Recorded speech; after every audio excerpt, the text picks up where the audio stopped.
Jadeveon Clowney, a man who has dominated headlines all off season long and somewhere along the line has given every NFL fan ever a headache of some sort. Can our team afford Jadeveon Clowney? What can we give up for Jadeveon Clowney? Will Jadeveon Clowney even play in 2019? The only way to get a worse headache is to listen to my voice for an extended period of time. But unfortunately today, you get the best of both worlds because we are finally going to touch into the topic which has been on the tip of everyone's lips for way too long. There has been no real cemented rhyme or reason why the Eagles are being linked with Jadeveon Clowney. There have been no insider reports, but today we dive into the reasons why it could happen, why it couldn't happen, and where I stand on the entire matter. So buckle up, strap yourselves in, this is going to be a roller coaster ride. Before we get started though guys, as always make sure you leave a like and hit that subscribe button if you enjoy this sort of content, and as always get your daily dose of Philadelphia sports coverage at phillysportsnetwork.com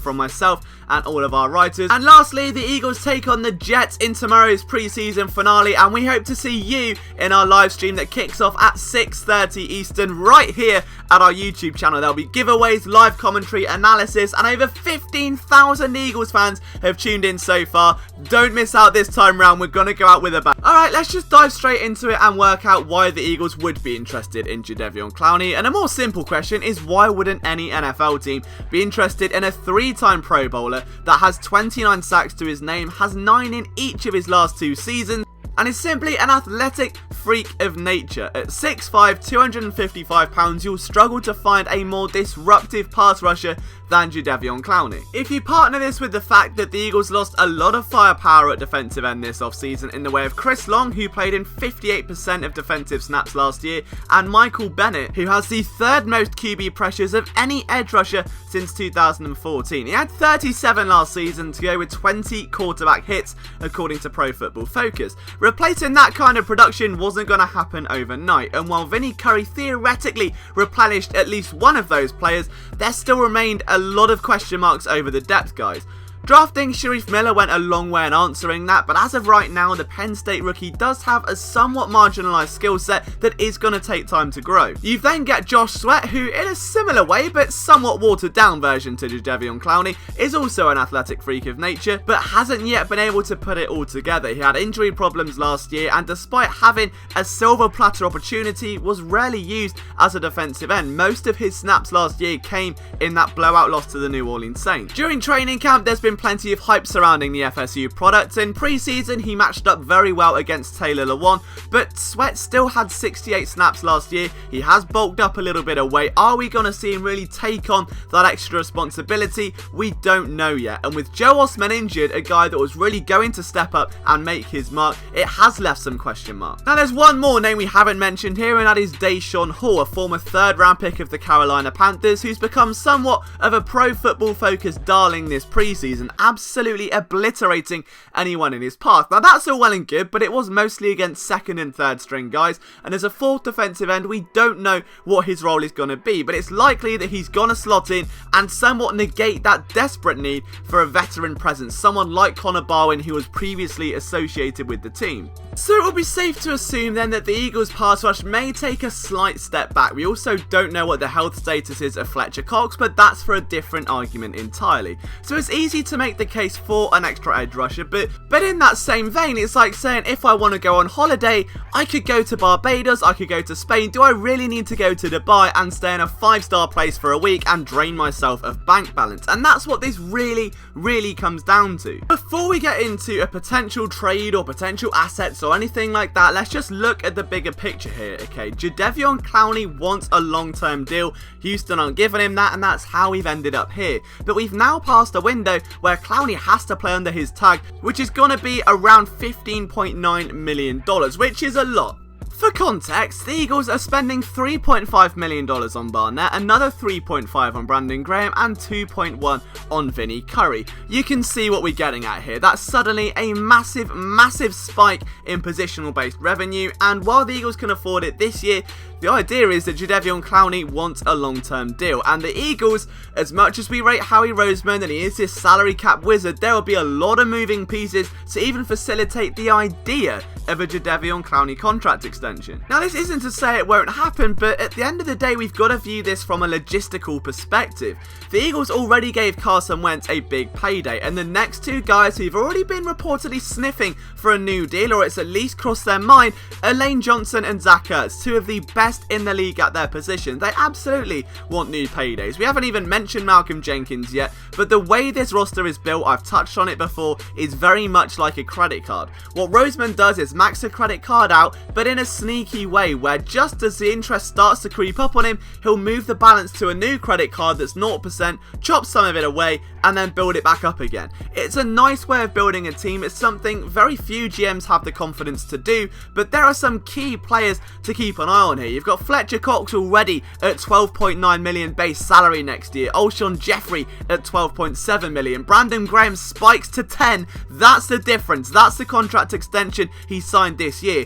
Brandon Brooks at $7.5 million, he may want a new deal. Nigel Bradham may seek a new deal. Malik Jackson may seek a little bump. Jason Kelsey could seek a little bump, and these are just key guys. We're not even talking role players or guys in their contract years. Someone like Jalen Mills, I'm not going to touch on him too much, but he's certainly in that conversation. The Eagles have a lot of moving parts here, and of course the further you go into the salary cap picture in years 2021 and 2022, those numbers only go further. Carson Wentz in 2021, for instance, is making $15.4 million, as is Fletcher Cox. Brandon Graham's up to 13, and Alshon Jeffrey is on the books for a further 12.7 base salary. Carson Wentz's cap hit alone is $34 million, Fletcher Cox at 21. Facilitating another elite level player, it's just hard to do. The Eagles aren't going to have the cap space to do that without subtracting some talent or moving those deals around again. You've got guys like Rodney McLeod who have taken pay cut after pay cut after pay cut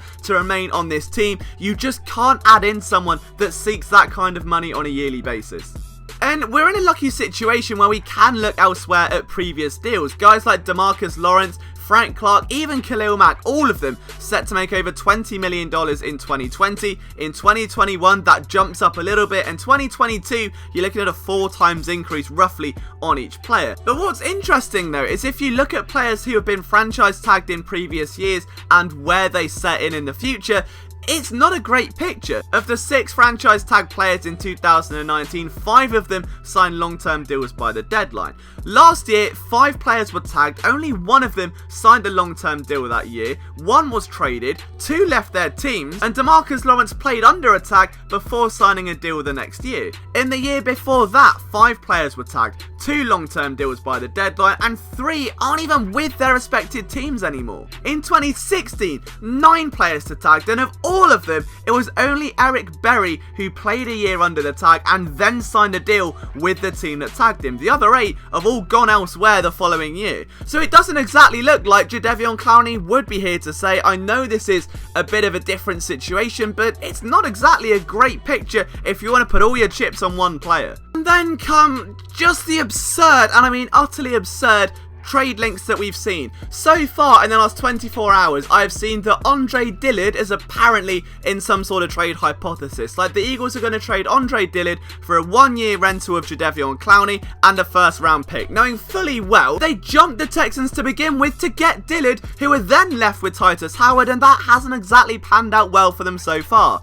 But it's too early to give up on a potential left tackle, especially as someone as raw as Titus Howard, so I really don't know what you want the Texans to do. Left tackles are very, very hard to come by in the NFL. You can get far more value out of pass rushers than you can pass protectors, and the Eagles are not going to give away an investment they jumped up to get just a matter of months ago. Someone that has been dominant during training camp and dominant during preseason. I have seen both Josh Adams and Wendell Smallwood linked with Jadeveon Clowney, not by insiders but by fans, and this honestly, and I don't want to be mean here or condescending, is where a lot of the hype is coming from. You're not seeing it from respected names or insiders or guys who have a track record of being in those of being in those conversations. It's coming from fan accounts who want their team to acquire Clowney, who have a platform and a following, and that is absolutely fine. There is nothing wrong with fans speculating and wanting to get a player. The problem is when that following is so large and that following takes it as gospel or as credible information,